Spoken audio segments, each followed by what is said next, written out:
E já de antemão, eu gostaria de todo coração agradecer a cada um dos irmãos que oraram enquanto eu estive enferma, por cada irmã que se disponibilizou, ligou, entrou em contato, foi até a minha casa e se disponibilizou para me ajudar, para servir no momento em que eu não podia. E eu só posso agradecer de todo coração e manifestar que isso não é nada menos que a graça do Senhor sobre nós. Toda a expressão de bondade, de amor, de carinho para que possamos exercer com o próximo, só mostra que em nós há um amor que é superior a qualquer situação. Transborda em nosso coração um amor que provém do Senhor.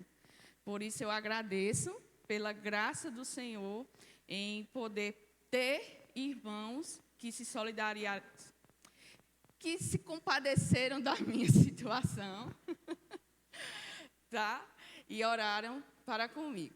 Para quem estava assim, alheio à situação, no último domingo, dia 14, eu dei aula na escola dominical e à tarde precisei ir para o hospital, né?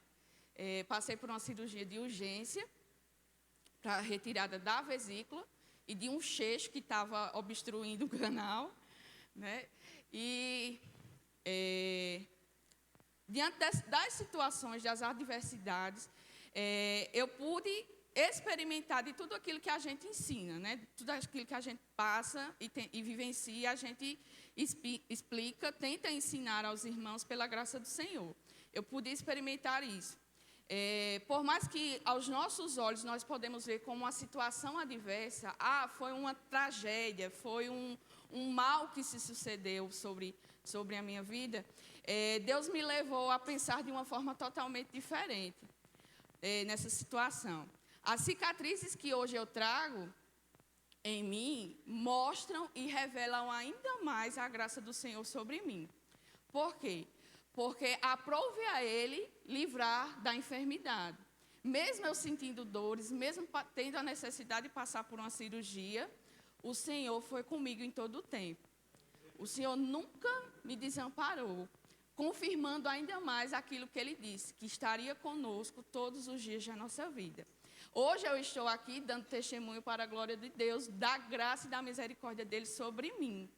Mas se fosse da vontade do Senhor ter me levado, e eu digo isso com toda sinceridade, porque a dor, meus irmãos, foi triste. Eu fiz até meu testamento lá, enquanto eu estava deitada lá na cama, eu fiz meu testamento. Tudo que eu tenho, são os meus filhos, eu repassei para as minhas irmãs. Né? Já fiz meu testamento lá. E se fosse da vontade de Deus me levar, eu seria grata do mesmo jeito. Porque eu acordaria diante do meu Senhor, com a cara rente ao chão, porque eu não mereço. Não merecia, não mereço. Mas aprove a Ele me salvar e me dar esta condição dessa realidade. Na adversidade, é o nosso prazer louvar e engrandecer ao nosso Senhor, porque sabemos que em todas as coisas Ele está presente. Ele é fiel, não a nós, mas a Ele mesmo e a sua própria palavra. Então, meus irmãos, é gratidão. Por mais que seja uma situação adversa, meu coração é de gratidão. E eu gostaria ainda de externar toda a minha gratidão à minha mãe. Porque em todo o tempo,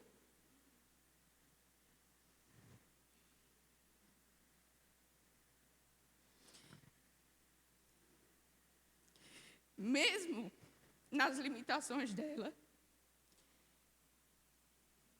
ela abandonou tudo para cuidar de mim.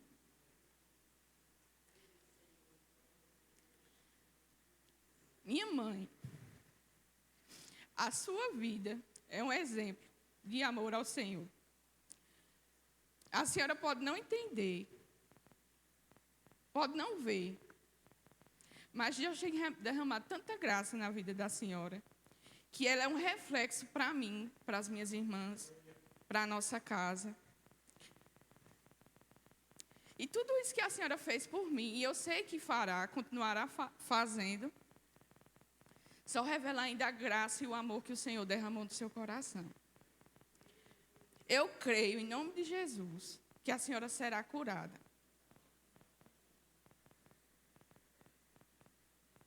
Não porque somos merecedores, mas porque quem habita em nós é maior.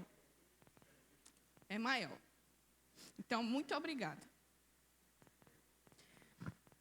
Brincaram comigo quando foram me visitar, dizendo que como eu não tinha chorado no último domingo, aí a crise da vesícula estourou, tá? Foi acúmulo. Foi acúmulo de choro. Então, já contei, já dei minha conta hoje, tá certo? Por isso, então, fique satisfeito com essa conta. Virei piada para vocês, né, com relação aos meus choros, mas disseram justamente isso, que eu tive a crise porque eu acumulei, não chorei, aí a bicha, né, fez isso. Mas vamos agora para o que nos interessa, que é pela palavra do Senhor. Convido-vos a abrir a Bíblia em João, capítulo de número 13. E a palavra do Senhor diz assim. Ora, não, na verdade não é nem o 13, é o 12. É o 12, versículo 17. Já estou na frente. 12, capítulo 12, versículo 37, diz assim. E embora tivesse feito tantos sinais na sua presença, não creram nele, para se cumprir a palavra do profeta Isaías, que diz: Senhor, quem creu em nossa pregação? E a quem foi revelado o braço do Senhor? Por isso não podiam crer, porque Isaías disse ainda: cegou-lhe os olhos e endureceu-lhes o coração, para que não vejam com os olhos, nem entendam com o coração, e se convertam e sejam por mim curados. Isto disse Isaías, porque viu a glória dele e falou a seu respeito. Contudo, muitos dentre as próprias autoridades creram nele, mas, por conta dos fariseus, não confessavam para não serem expulsos da sinagoga, porque amaram mais a glória dos homens do que a glória de Deus. E Jesus clamou dizendo: quem crê em mim, crê não em mim, mas naquele que me enviou. E quem me vê a mim, vê aquele que me enviou. Eu vim como luz para o mundo, a fim de que todo aquele que crê em mim não permaneça nas trevas. Se alguém ouvir as minhas palavras e não as guardar, eu não julgo, porque eu não vim para julgar o mundo, e sim para salvá-lo. Quem me rejeita e não recebe as minhas palavras, tem quem o julgue. A própria palavra que tenho proferido, essa o julgará no último dia. Porque eu não tenho falado por mim mesmo, mas o Pai que me enviou, esse me tem prescrito o que dizer e o que anunciar. E sei que o seu mandamento é vida eterna, é a vida eterna. As coisas, pois, que eu falo, como o Pai me tem dito, assim falo. Por enquanto, até aqui. Na nossa última aula, nós vimos que é a parte final do ministério público de Jesus.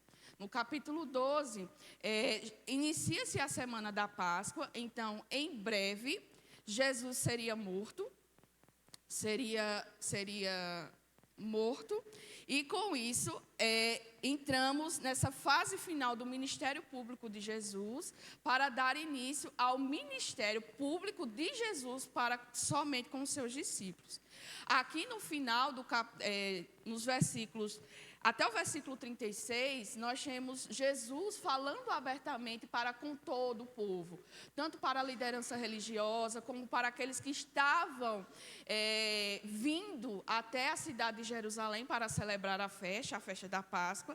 Então, esses versículos anteriores, eles refletem o ministério público de Jesus no seu final. É tanto que no versículo 39 diz que... 36, na verdade, enquanto tendes a luz, crede na luz, para que vos torneis filhos da luz. Jesus disse estas coisas e, retirando-se, se ocultou deles. Aqui nós temos o final. O ministério público de Jesus se encerra aqui. E por mais que na nossa leitura diária nós lemos e vimos apenas que Jesus se retirou daquele momento específico, ele é bem mais intenso e mais oportuno do que a gente possa compreender. A ideia de que Jesus se retirou e se ocultou mostra de uma forma bem mais clara, João, o evangelista, tenta trazer à luz aos leitores do evangelho de que, de fato, essa narrativa, esse discurso final é o último discurso.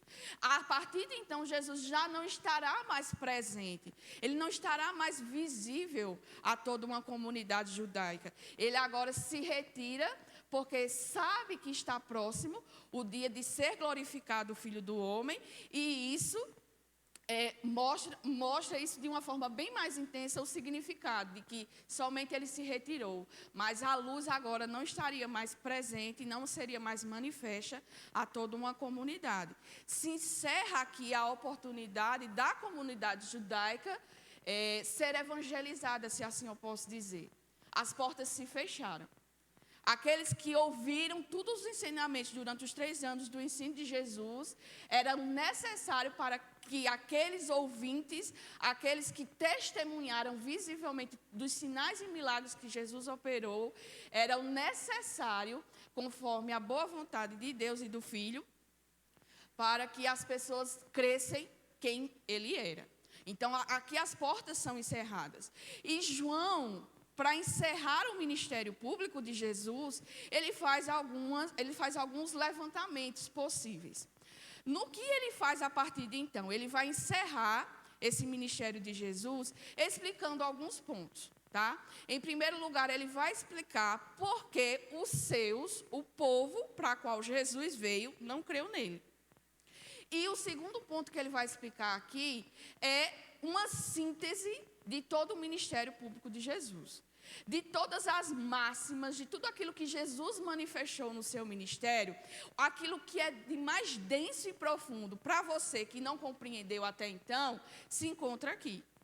Quer ter um resumo do ministério de Cristo no Evangelho de João, se encontra aqui, nessa parte, nesse adendo final, que é o próprio João que vai explicar estas coisas. Então, primeiro nós vamos focar na teologia de quê? Da incredulidade. A teologia da incredulidade. Por que, Poliana, da incredulidade? João, ele vai explicar, e ele explica não pelo conhecimento que ele tem, mas ele explica baseado no que a Escritura fala, acerca de que quando o Messias viesse, quando ele tabernaculasse no meio do povo de Deus, o que aconteceria? Ele seria bem-vindo no meio do seu povo? Obviamente que não, né? Porque pelo próprio testemunho e o relato dos evangelhos, nós não vemos isso de uma forma bem presente e real. Apenas alguns creram. Diante de uma comunidade, diante de um país, dos israelitas, dos judeus, diante de uma grande quantidade de pessoas, quando nós olhamos humanamente para o ministério de Cristo, digo isso humanamente, nós poderíamos até dizer que foi um ministério fracassado. Por quê? O próprio Deus encarnou, o próprio Deus está no meio do seu povo, a palavra de Deus encarnada, ele é a máxima expressão, ele é a expressão, não é a máxima, ele é a expressão exata do próprio Deus. Estava ali no meio do seu povo, porém o seu povo não o reconheceu. E por quê? Por que nós podemos dizer que isso aconteceu? Porque isso é presente. Os sinais e milagres que João relata no seu evangelho, cujo propósito inicial é de gerar fé, como nós veremos no final do evangelho, mostra-se incapaz de acender o fogo de fé, da fé, nas pessoas que estavam lá. Como nós podemos explicar tamanha ação? Nós sabemos que Deus separou o povo para si, Deus conduziu o seu povo para a terra prometida, numa terra que ele mesmo deu por herança. O povo alcançou esta terra pela graça de Deus, eles habitaram nesta terra, conquistaram coisas grandiosas, enquanto ainda Deus era o centro, enquanto ainda com suas poucas forças, Deus ainda era o centro. Deus promete, sabendo que o homem por si só não é capaz de ser conduzido a ele mesmo. Ele promete um Messias que honraria o seu nome, já que o povo separado, o povo escolhido, os israelitas, não cumpriram com o seu papel. Em primeiro lugar, Deus promete um Messias que honraria o seu nome. Quando Deus separa um povo para si, Ele separa com um propósito de ser glorificado. Quando eu digo que nós precisamos saber do Antigo Testamento para compreender o Novo, eu não falo porque eu sou a professora do Antigo Testamento, eu não estou puxando sardinha para mim. Eu falo porque é de extrema importância nós compreendermos as bases para que nós podemos ter uma fé fundamentada na verdade, tá? Por que digo isso? Meus irmãos, Deus todo o tempo conduziu o seu povo. Quando o povo já estava no Egito, e ele estava há mais de 400 anos em escravidão, quando Deus se apresenta a Moisés, ele não vai até Moisés, porque Moisés era bonitinho. Ele vai com o propósito de separar Moisés para um chamado que ele havia designado para a obra da redenção. Quando Deus, por sua própria vontade e beneplácito, resolve se manifestar e trazer juízo para o Egito com as 10 pragas, ele não faz apenas para punir o Egito por causa do seu pecado. Ele faz para que os israelitas que seriam salvos e libertos por eles, reconheçam que há um Deus que é soberano, há um Deus que é maior do que todos os deuses que eles cresceram vendo no Egito. Cada praga do Egito, ele derruba por terra cada deus egípcio. Quando Deus se manifesta daquela forma para com toda aquela situação no Egito, não é apenas para punir os egípcios, mas era para demonstrar seu poder e sua glória, para que todos na terra reconheçam e saibam que só há um único Deus. Então, diante daquela realidade, Deus julga o Egito por causa das suas obras más, mas também Deus revela a sua glória para com todos. Para com todos manifesta a sua glória. E com isso, ao longo da história dos israelitas, os israelitas não foram capazes de glorificar o Deus que libertou da escravidão. É necessário que venha um que faça aquilo que um povo, ao longo de séculos na história, não foi capaz de cumprir. Quando Cristo vem, quando Cristo, na verdade, é prometido nas Escrituras, ele é prometido como aquele que viria para restaurar a glória de Deus, a qual o povo não foi capaz de cumprir. Ele vem para se pôr como propiciação em nosso lugar, porque nenhuma das nossas obras, nenhum dos nossos sacrifícios eram capazes de aplacar a ira de Deus sobre nós. Enquanto o povo, mesmo que havia sido determinação, lei do Senhor, que o povo subisse, adorasse nas festas, sacrificasse em favor do pecado, aquilo não era suficiente para aplacar a ira. Aquilo era um memorial. Aquilo era um memorial e apontava para algo que o próprio Deus revelaria e seria eficaz. Vocês estão seguindo o meu raciocínio até aqui? Pronto. Então, quando você vê as Escrituras, a palavra de Deus que foi escrita, e quando você olha a condição do povo, diante da realidade da revelação do próprio Messias, encarnado no meio deles, e como é que nós podemos compreender essa situação toda? Nossa, a palavra foi escrita pelos judeus, para os judeus, eles eram conhecedores da palavra, sabiam exatamente tudo o que estava escrito, mas não foram capazes de reconhecer a manifestação de Deus.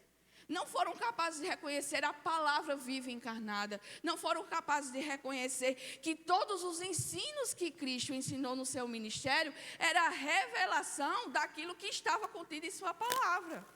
Então, Paulina, como é que você explica isso? Bom, eu não explico nada, quem explica é a própria palavra de Deus. E João torna isso claro, trazendo aquilo que na palavra consta acerca do Messias. Quando nós pensamos nas revelações do Antigo Testamento sobre Cristo, qual é a primeira figura que nos vem à mente? Para mim, fica claro a do servo sofredor lá em Isaías. Quando fala da revelação de Cristo, do servo, do Messias que viria, me vem muito claro sempre a imagem do servo sofredor, lá de Isaías 53. E é isso que João vai trazer aqui também.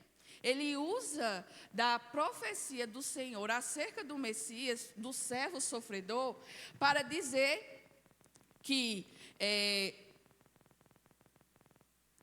Cristo seria exaltado, seria glorificado, apesar de tudo aquilo que ele enfrentaria. Isso nós vimos nos versículos anteriores. Agora aqui, João, ele usa de Isaías para falar: Senhor, quem creu em nossa pregação?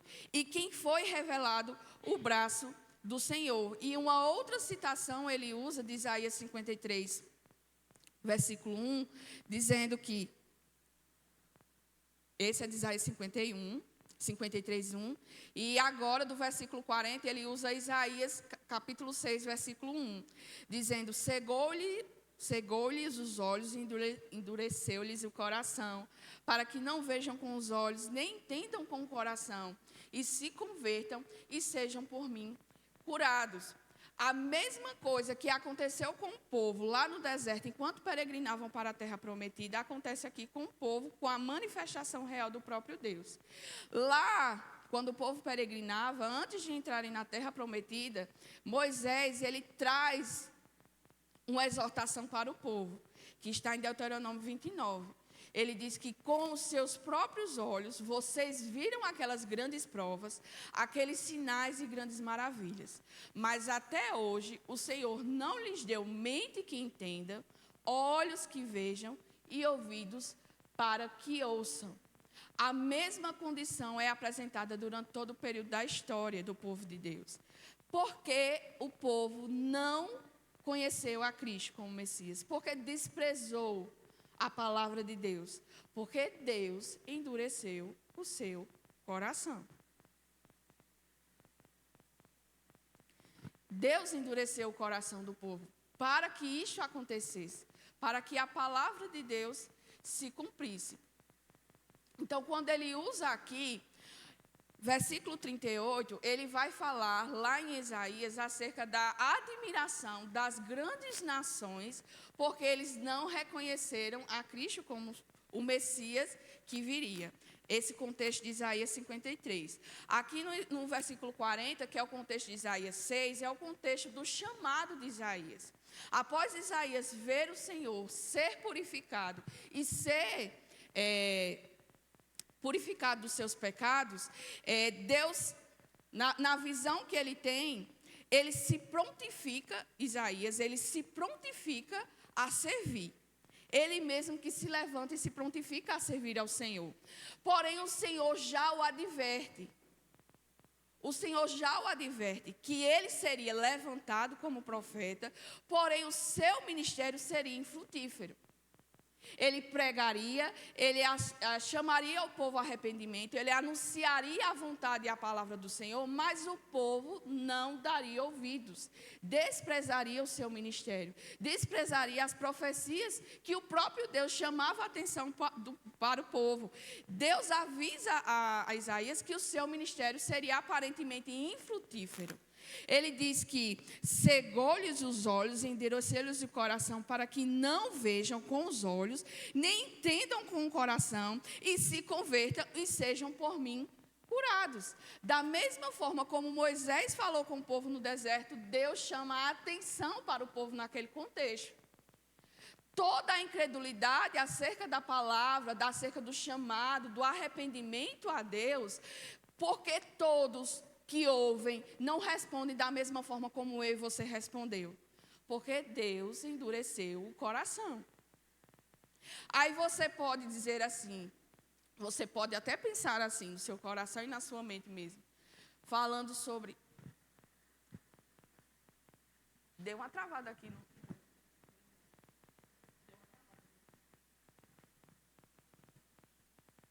Você deve pensar até assim no seu coração, nossa... Deus é um Deus robótico, manipulador. Deus é um Deus que não manifesta esse amor todo que vocês cantam, que nós expressamos, o que nós lemos na palavra. Por quê?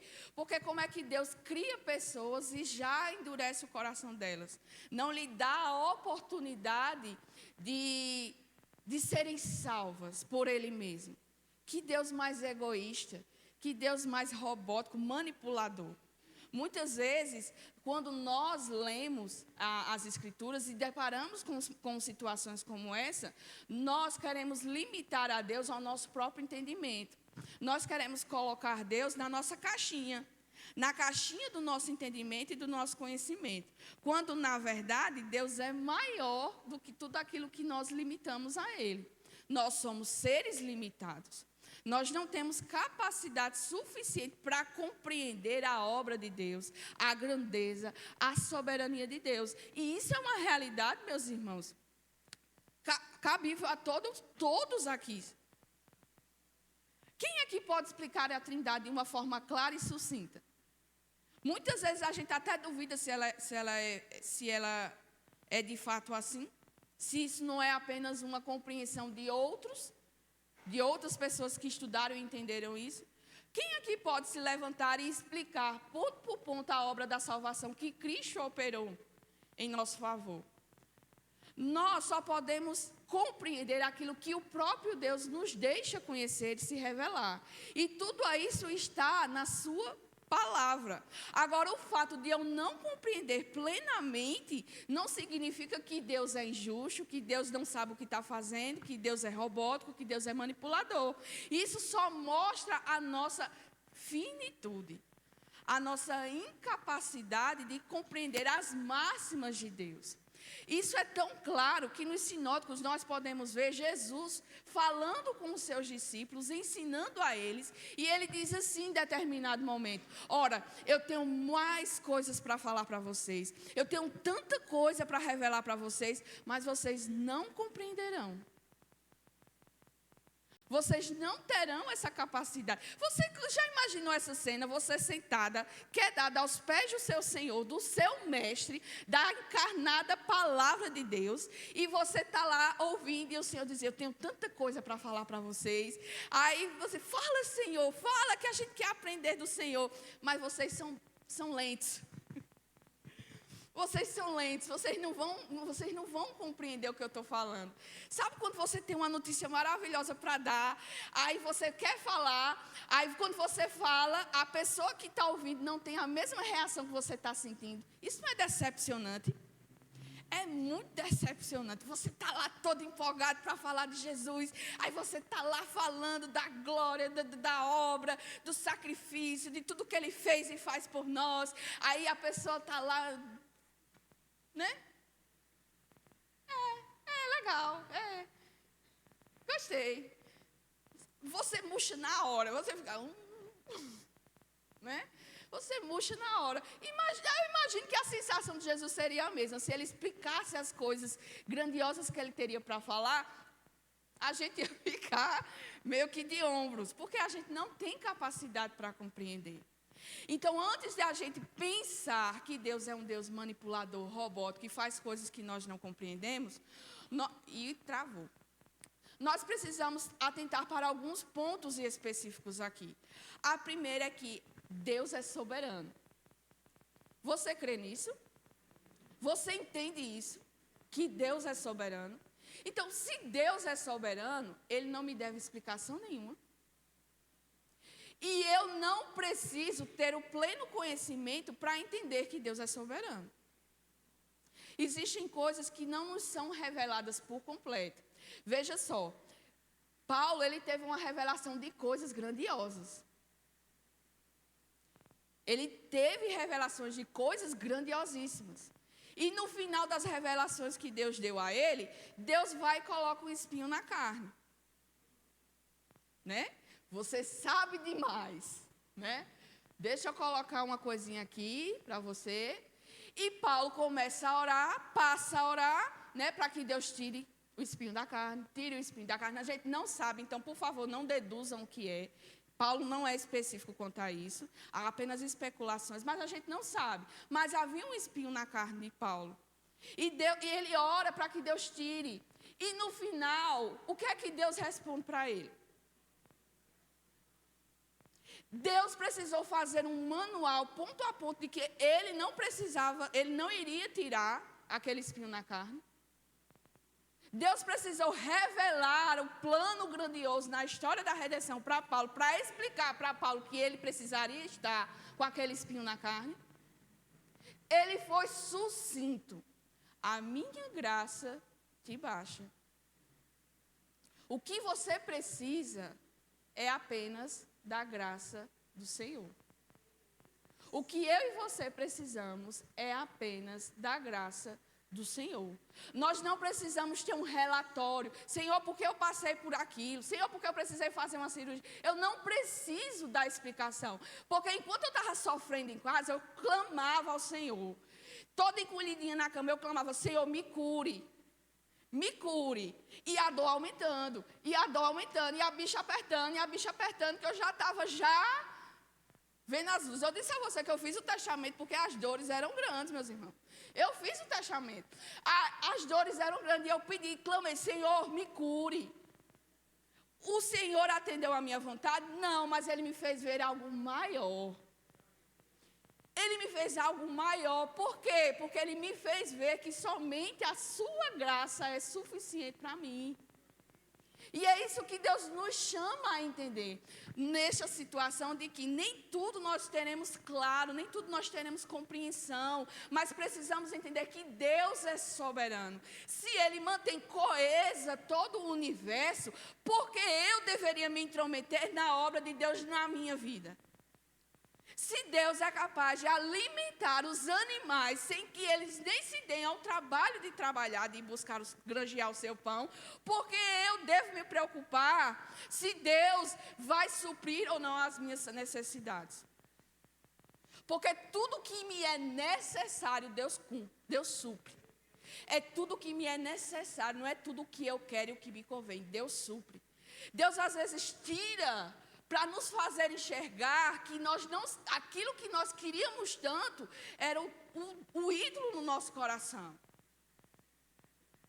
Aí a gente, na nossa dor, na nossa suficiência, no nosso orgulho, não querendo reconhecer que Deus e suas obras são maiores e soberanas para nós, a gente vai fazer o quê? A gente vai se questionar. A gente vai lamentar. Senhor, por que eu? Tanta gente tem, por que eu não tenho? Tanta gente faz, por que eu não faço? Tanta gente pode, por que eu não posso? Aí a gente já começa a se colocar no lugar de tanta gente que não merece tem, por que eu não posso ter? É revelado, meus irmãos, você entendendo ou não, é revelado o que há no nosso coração. Quando digo que Deus é soberano, é porque Deus, em sua graça e misericórdia, é soberano para conosco. É infinitamente mais do que podemos conhecer, colocar, medir. Imagine a nossa mente como o tamanho desse microfone. Imagine Deus, com certeza ela é maior, mas imagine Deus preenchendo esse espaço aqui. Aí o que é que a gente quer fazer? Quer colocar tudo isso aqui dentro. Nunca. Nunca isso será possível. O primeiro ponto que nós precisamos entender é da soberania de Deus. Deus é soberano. Mas Deus é injusto, porque como é que Ele traz ao mundo pessoas e que Ele vai endurecer o coração delas? Deus não é injusto. Mais uma vez, precisamos conhecer as bases. Quando Deus criou o mundo, Ele criou o mundo perfeito. Criou Adão e Eva perfeitos. Criou o homem e a mulher para ter comunhão com Ele. Mas Deus foi injusto porque não permitiu que eles provassem da árvore do conhecimento do bem e do mal. Deus queria que os homens continuassem ainda ingênuos. Não, meus irmãos. O que Deus queria era que todos os dias, na virada do dia, eles aprendessem diretamente com o Criador de todas as coisas. Deus não é manipulador. Deus não nos trata como meros bonecos, marionetes em suas mãos. Deus tem um propósito. Deus queria ensinar todos os dias ao homem e à mulher diretamente a sua vontade, a sua graça, a sua sabedoria. Imagina aí. Ele queria revelar, mas o homem foi lá e desobedeceu. Ah, mas quando eu chegar no céu e ver Eva, você vai ver, eu vou pegar a Eva, vou dar uns gritos. Não faça isso não, sabe por quê? Porque se fosse eu e você lá, se não fosse Adão e Eva que tivessem comido, certamente seria eu e você que teríamos comida. Certamente seríamos eu e você que tivéssemos comido da árvore, do fruto do conhecimento do bem e do mal. E quando Deus condiciona a esta realidade, Ele está simplesmente deixando que as pessoas permaneçam no estado que elas sempre quiseram estar, à mercê da sua própria vontade. Paulo, lá em Romanos, ele explica muito bem isso. Deus, ele entrega o ser humano às suas paixões, aos seus corações, à sua própria mente. Por quê? Porque desde o início o homem não quis voltar-se para Deus. Não quis aprender de Deus, quis buscar conhecimento por meio da sua própria força, da sua própria vontade. E o que isso acarretou?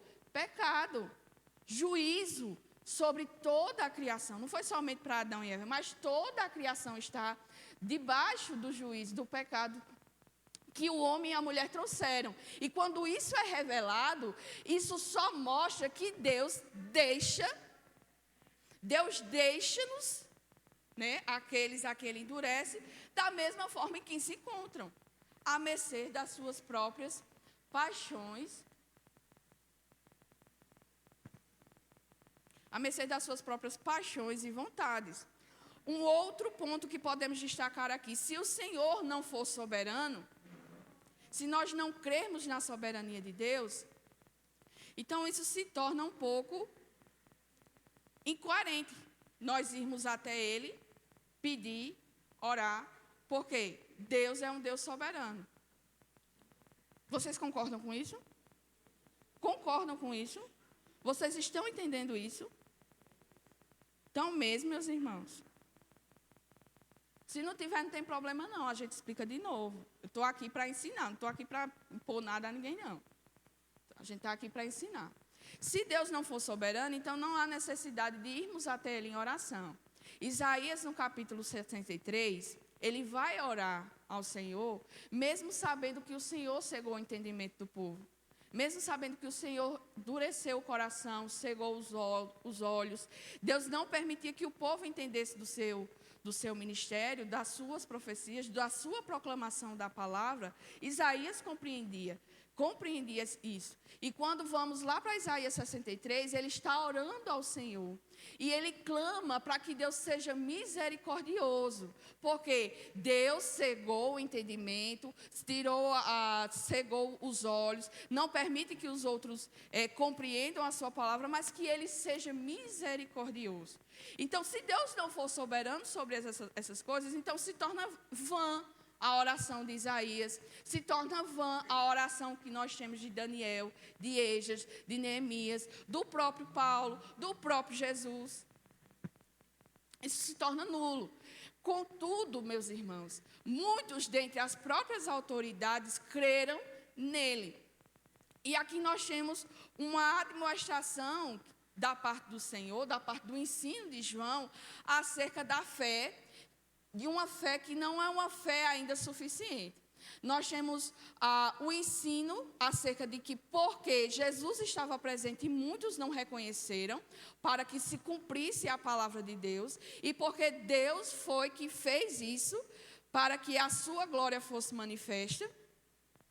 Nós temos aqui também, nesses versículos, João explicando que, mesmo assim, alguns creram.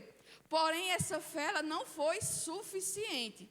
Por quê? Porque eles deram ouvidos, eles preferiram a glória dos homens do que buscar a própria glória de Deus. Versículo 42 diz que, contudo, muito dentre as próprias autoridades creram nele, mas por causa dos fariseus não o confessavam. Ou seja, eles escolheram o prestígio que eles tinham, eles escolheram permanecer na situação que estavam, eles preferiram dar ouvidos aos homens, às autoridades, do que reconhecer a autoridade máxima daquele que estava falando a eles. Isso deixa claro um seguinte ponto aqui: a soberania divina e a responsabilidade humana. Não é porque Deus é soberano e que Deus que endureceu o coração que não nos exime da nossa responsabilidade. Porque é exigido de nós uma resposta àquilo que nós ouvimos. Quando Cristo, aqui no resumo que vai ser explicado mais à frente, quando ele diz que ele não vem para juízo, mas sim vem para salvar o mundo, ele não vem para julgar, mas vem para salvar, uma coisa não necessariamente vai anular a outra. Cristo, mesmo quando no seu ministério vem para anunciar o arrependimento, o perdão e a salvação de Deus, quando você aceita isso, você foi salvo. Porém, quando você volta as costas para o ministério, para a palavra e o ensino de Jesus, você automaticamente já está se colocando em juízo. Por quê? Porque Jesus é a expressão máxima de Deus. Eita, já estou confundindo as coisas. Jesus é a expressão máxima, é a revelação. O próprio ministério dele aqui em João explica que aquele que crê nele, aquele que sabe quem ele é, crê no Pai que o enviou, crê que o seu ensino e o seu ministério provém de Deus, ele não faz as coisas porque ele quer, não conforme a sua vontade, mas ele faz conforme a vontade do seu Pai que está no céu. Então, quando ele faz toda a sua obra, é uma expressão daquilo que Deus queria que ele expressasse. Rejeitar a Cristo é rejeitar ao próprio Deus. Não tem como você dizer assim: eu acho lindo os ensinos, o ministério, a vida de Jesus, mas se você não aceita aquilo que ele fala, você automaticamente rejeita. Se você diz que ama a Cristo, mas que você não se submete aos seus mandamentos, à sua vontade, você não ama a Cristo, você está se iludindo. Você está se iludindo. Então, Deus, quando manifesta isso na sua palavra, é para que nós possamos compreender a nossa condição, em que nós estamos. Fé não é somente dizer que você acredita, porque se isso for o suficiente, até os demônios creem. Fé não é só você dizer que acredita. Fé é você dizer que acredita e que você se coloca debaixo da autoridade daquele que é seu mestre. E isso implica em todas as áreas da sua vida. Você não pode selecionar do ensino, ministério e vontade de Deus para você aquilo que você quer fazer. Você não pode selecionar. Eu vou perdoar fulano, mas eu não vou perdoar cicrano. Eu sou muito boazinha, não sei o que, não sei o que. Mas fulano não merece o meu amor. Porque ele foi mal para comigo. Porque ele não atendeu às minhas necessidades. Meus irmãos, nem sempre,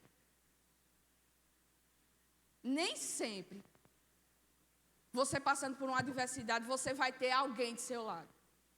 Talvez é permissão do Senhor que você passe sozinho. Você já parou para pensar nisso?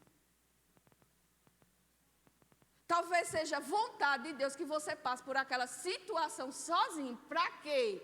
Para que ninguém venha e distraia daquilo que Ele quer ensinar para você.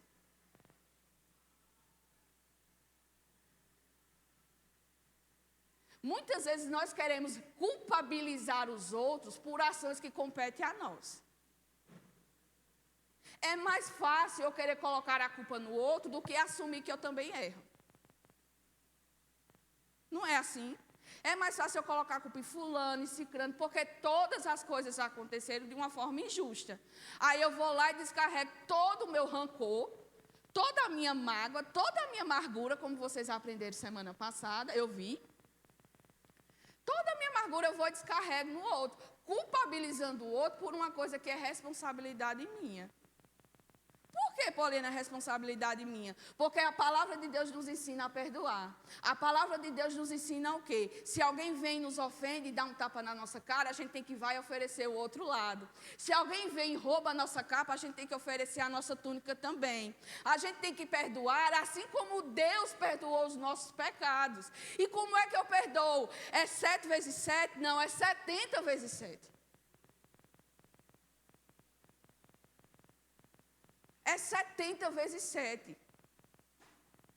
E se você for parar para pensar e colocar no papelzinho, no dia, quanto você peca contra Deus, com certeza é muito mais do que o irmão peca contra você.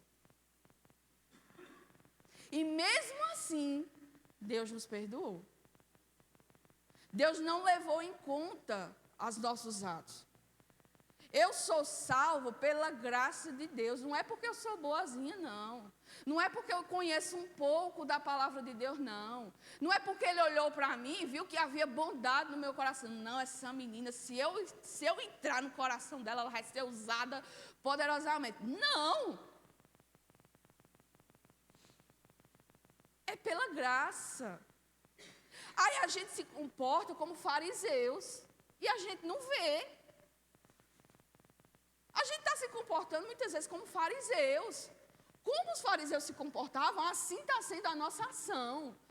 As nossas atitudes. Nós nos achamos o máximo. Não, fulano, eu perdoo fulano, mas não posso perdoar ciclano porque ciclano falou mal do meu marido. Não, eu perdoo fulano, mas eu não perdoo ciclano porque ciclano passa por mim e nem dá a paz. Não, porque quando eu precisei, ninguém estava ali comigo. Não, porque a gente coloca desculpa para tudo, como se nós fôssemos os melhores. Como se nós não fôssemos capazes de fazer a mesma coisa, igual ou pior. Aí não, é mais fácil culpar o outro. Deus tem nos chamado todos os dias ao arrependimento. Deus tem nos chamado todos os dias. Todo dia quando você acorda, Deus acorda você para ensinar você. Mas sabe o que é que a gente faz? A gente faz o quê? No primeiro momento que a gente acorda, a gente já coloca o despertador no celular. Não é assim? O nosso despertador hoje em dia é no celular. Quando a gente acorda, a gente já pega no celular para desligar o despertador. Nisso a gente vai ver as notificações, as chamadas, tudo aquilo que a gente não viu na noite anterior. E nisso a gente vai perdendo hora. Meus irmãos, quer perder hora, fique na frente de tecnologia. Você pode acordar às 5 horas da manhã, quando você vai olhar a hora, já é 7h30. Passa assim. Nisso foi sua manhã. Aí você já, eita que eu estou atrasada, aí se levanta para fazer suas coisas de casa, se levanta para tomar café, para ir para o trabalho. Aí o dia é corrido, porque os dias têm sido corridos para nós. Aí quando chega no final do dia, a gente está tão fraco, tão sem força, que a gente se deita, faz uma oração michuruca, diante de um Deus soberano, que se entendêssemos de fato a soberania de Deus, meus irmãos, todos os dias a gente se levantava de joelhos chorando, pedindo misericórdia a Deus, pelos nossos fracassos, por aquilo que nós não somos e que nós deveríamos ser. Aí agora, muitas vezes a fé que nós apresentamos é essa fé aqui. A fé que é repreendida aqui, que muitos creram, mas por causa dos outros não deram glória a Deus, com medo de serem expulsos da sinagoga, com medo de serem expulsos do meio em quem estão, porque acha mais vantajoso a glória do homem do que a glória de Deus. Então, esse tipo de pessoa, aqui é descrito que amaram mais a glória dos homens do que amaram a Deus, do que viveram para buscar a glória de Deus. Aqui há essas duas manifestações. A fé que não é manifesta, porque Deus cega o entendimento e o coração, por causa da sua soberania, condicionando os homens a viverem aquilo que eles mesmos quiseram ser. Não é injustiça da parte de Deus. É Deus condicionando o nosso coração a ser aquilo que nós buscamos desde o início. A nossa própria vontade, a nossa própria glória, os nossos próprios desejos, a nossa própria vontade, buscar a nossa própria satisfação, aquilo que nos enche, aquilo que é agradável, aquilo que é bom para mim. E aqui é manifesta aqueles que ouviram, porém, com medo, não buscaram a glória de Deus. Aqui tem essa explicação da teologia da incredulidade. Aqui nós podemos entender como é a manifestação de fé, até mesmo dentro do povo de Deus. Lembre-se, há joio e há trigo. Há joio e trigo no meio do povo de Deus. A igreja verdadeira, genuína, só o Senhor conhece. Só o Senhor conhece. Você pode até mascarar. Você pode até botar uma máscara bonitinha, fingir santidade, arrotar sabedoria, conhecimento, achar que você é o santo, achar que você ora demais, achar que você serve demais. Mas deixa eu te dizer uma coisa, muitos aqui podem se levantar, orar bem, pregar bem, ensinar bem, cantar bem, servir bem. Mas se Deus não estiver no centro do seu coração, se tudo isso que fazemos não for para a glória máxima de Deus, Deus não estará conosco.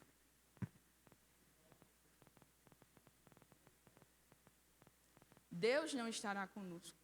Então nós precisamos rever. Mais uma vez eu chamo a igreja, eu chamo-nos a fazer essa oração.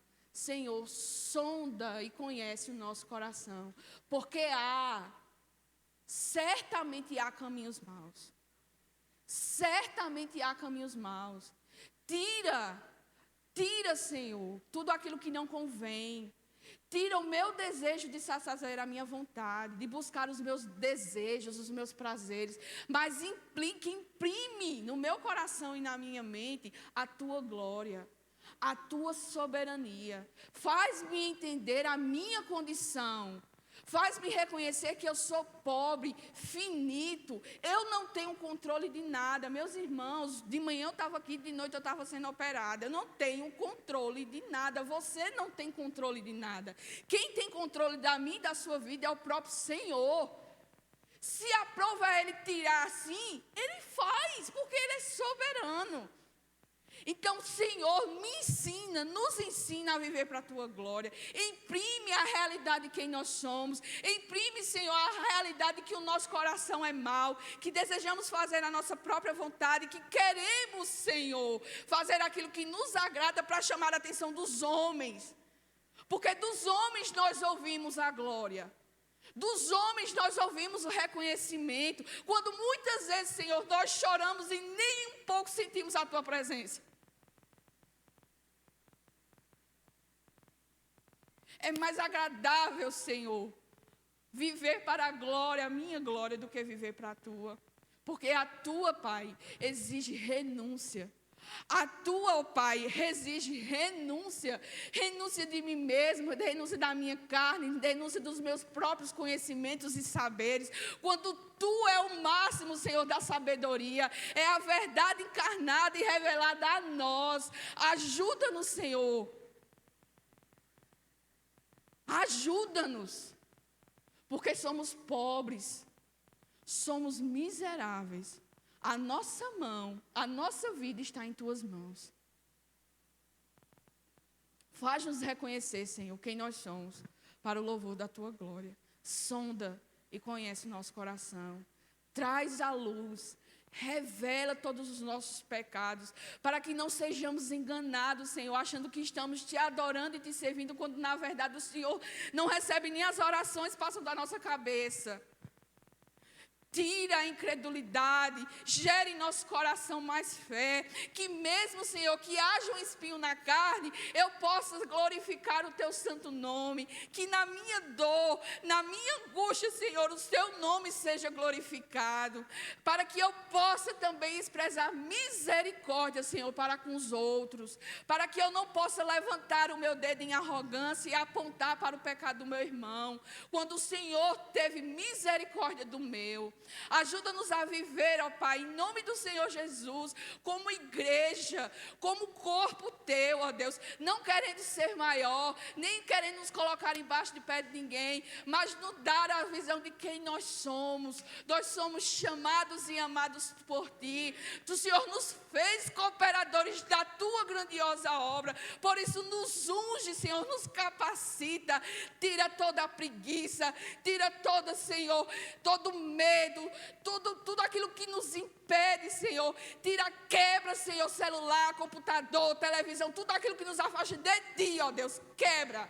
Para que o Senhor seja glorificado em nossas vidas. Revela o pecado do nosso coração. Tira aquilo que não convém, Senhor. Faz-nos um povo Teu que Te ama e que Te adora, Pai. Porque o que o Senhor fez por nós, o que o Senhor fez por nós, nunca seremos capazes de retribuir. O que eu tenho para te oferecer?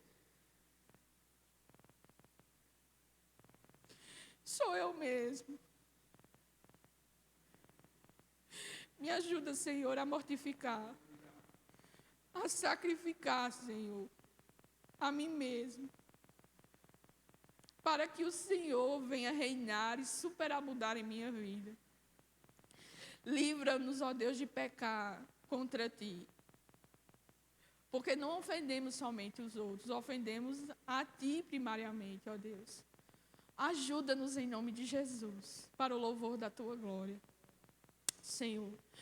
E agora para a segunda parte dessa final do ministério aqui que João explica, ele vai resumir todo o ponto que Cristo ensinou. Jesus clamou dizendo, quem crê em mim? Isso não significa que Jesus fez isso logo após o final do versículo 36. Aqui é um resumo de todo o ministério, de todo o ensino de Cristo, sendo exposto por João no final do seu ministério, para que as pessoas, ao lerem este evangelho, reconheçam uma síntese, vejam uma síntese de todo o seu ministério e de todo o seu ensino. Jesus clamou dizendo, quem crê em mim, crê não em mim, mas naquele que me enviou. Creram. E quem me vê a mim, vê aquele que me enviou. Cristo diz em seu ministério que Ele não vem da parte dEle. Ele não é apenas um profeta. Ele não é apenas um homem. Ele não é um sábio em Israel, em Jerusalém, no meio da Galileia, entre os judeus. Ele não é mais um. Ele é a própria expressão de Deus. Quem vê a Cristo, vê diretamente ao Pai que está no céu. Quem crê nele, crê diretamente no Deus Pai Todo-Poderoso. Eu vim como luz para o mundo, a fim de que todo aquele que crê em mim não permaneça nas trevas. Só há um caminho para sermos salvos da nossa vida de pecado. Há um caminho, apenas um caminho que nos leva para a vida eterna, que nos leva diretamente para Deus. E este caminho foi traçado, ele foi pavimentado por Jesus Cristo. A aliança antiga já não mais será necessária, porque Cristo, a partir do seu sacrifício, traz uma nova aliança entre Deus e o seu povo.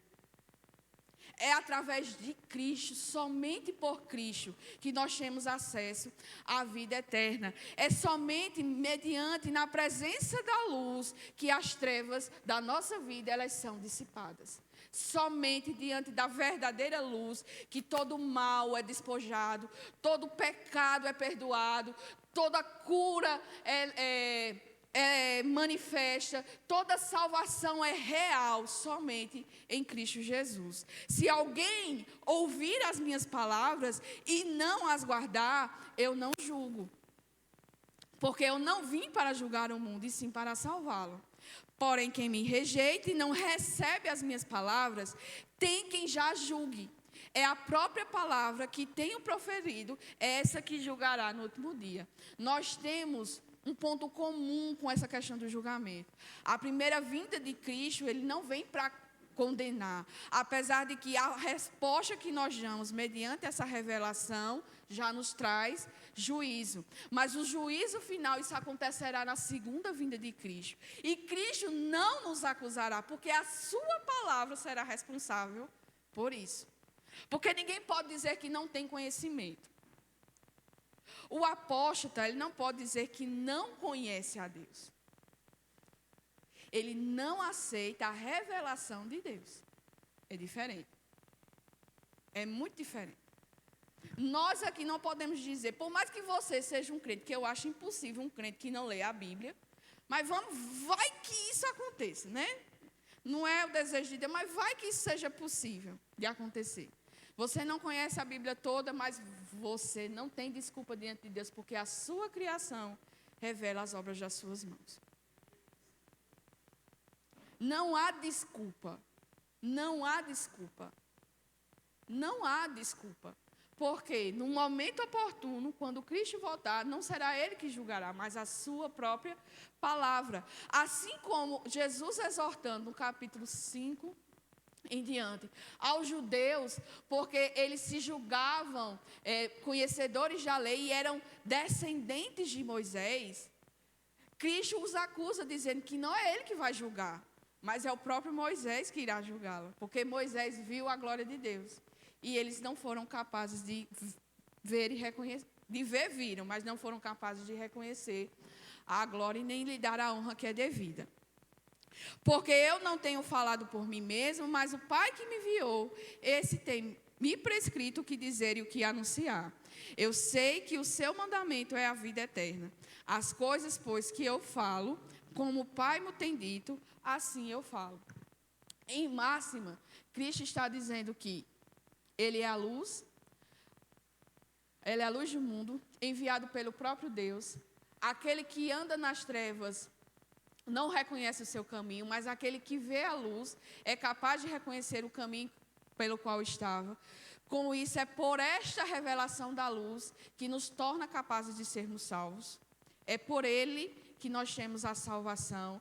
Ele faz uma ameaça aqui. Quem rejeita, quem ouve e rejeita, não está nele. E será julgado não por ele, mas pela sua própria palavra, que é manifesta a todos. E a obra e o ministério de Jesus, ele não vem fazer por ele mesmo. Não é porque ele, por suas próprias vontades, resolveu fazer sozinho. Mas tudo aquilo que ele operou, manifestou e realiza ainda no nosso meio, é em comunidade com Deus Pai, Deus Filho e o Deus Espírito Santo. A obra da salvação para o povo de Deus, ela vem da ordenação, da economia que a Trindade resolveu assim fazer. Deus escolhe, Cristo guarda e o Espírito Santo conserva até o final, quando Cristo voltar para nos buscar. Amém, meus irmãos? Compreendi todos esses ensinos aqui? Alguma dúvida até então? Alguém quer acrescentar alguma coisa? Fique à vontade.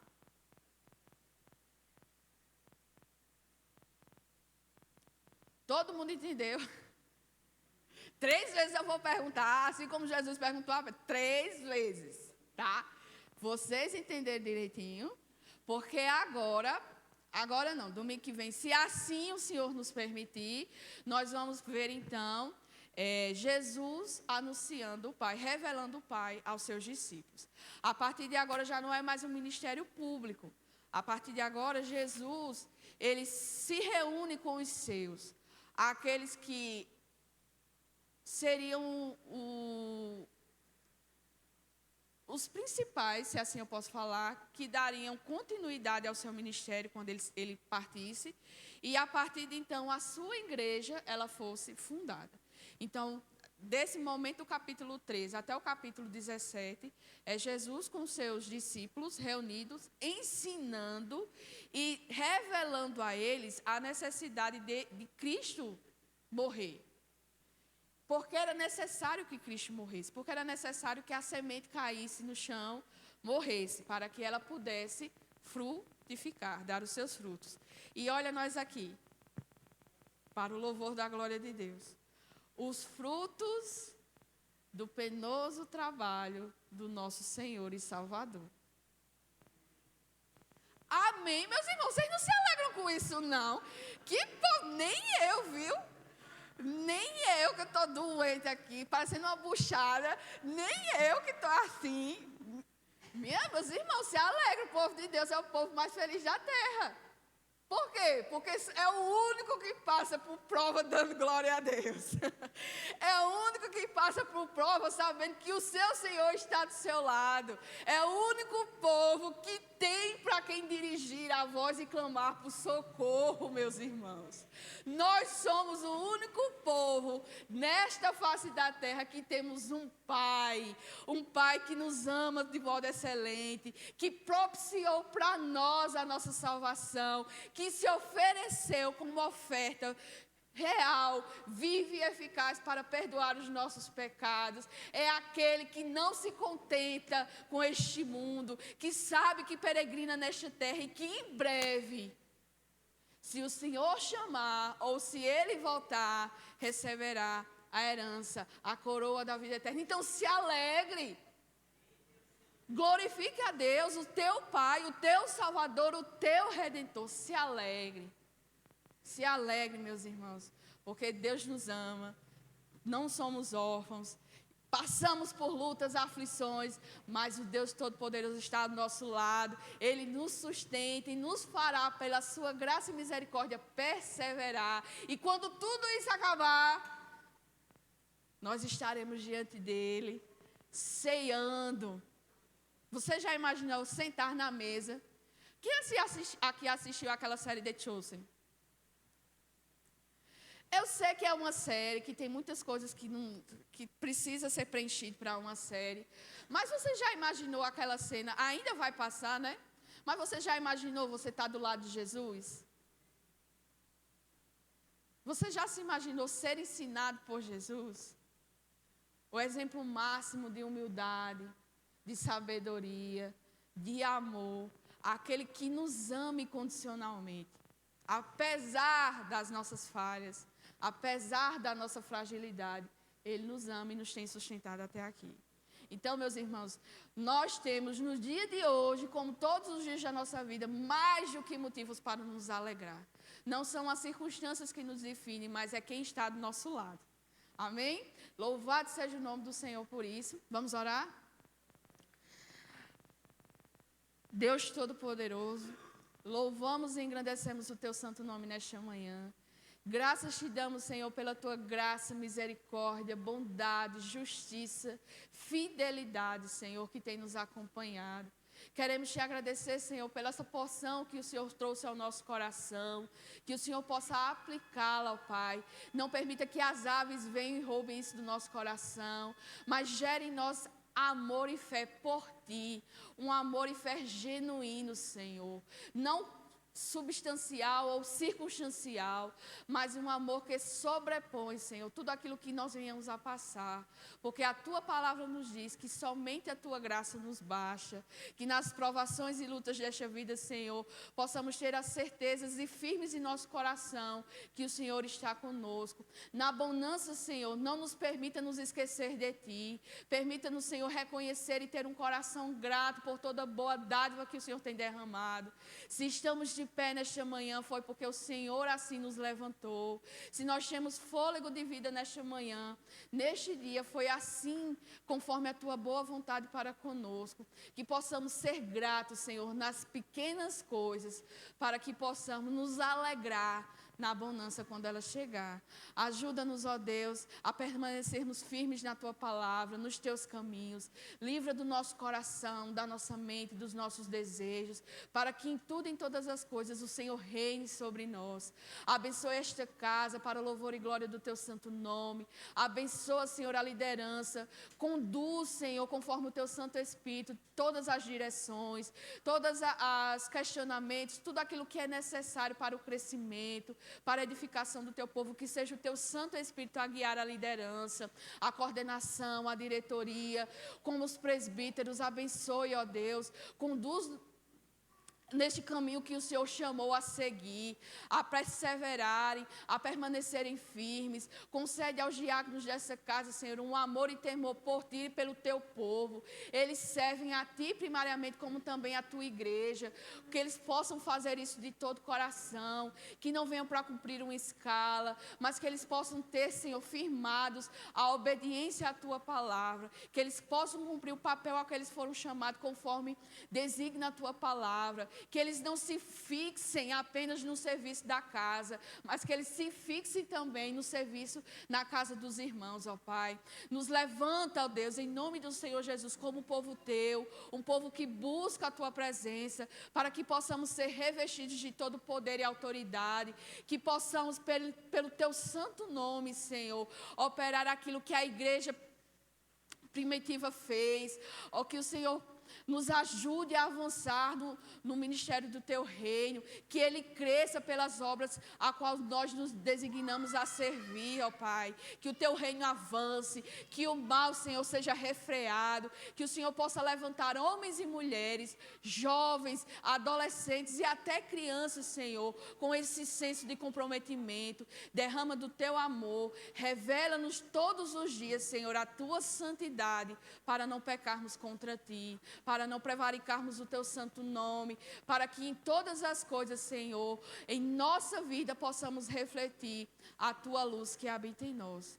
Ajuda-nos, ó Pai, porque a empreitada é grande, o serviço é grande, a nossa luta, morrer não é fácil, mas se assim o Senhor nos chamou a fazer, que o Senhor nos capacite para louvor e glória do Teu nome. Em nome do Senhor Jesus. Amém.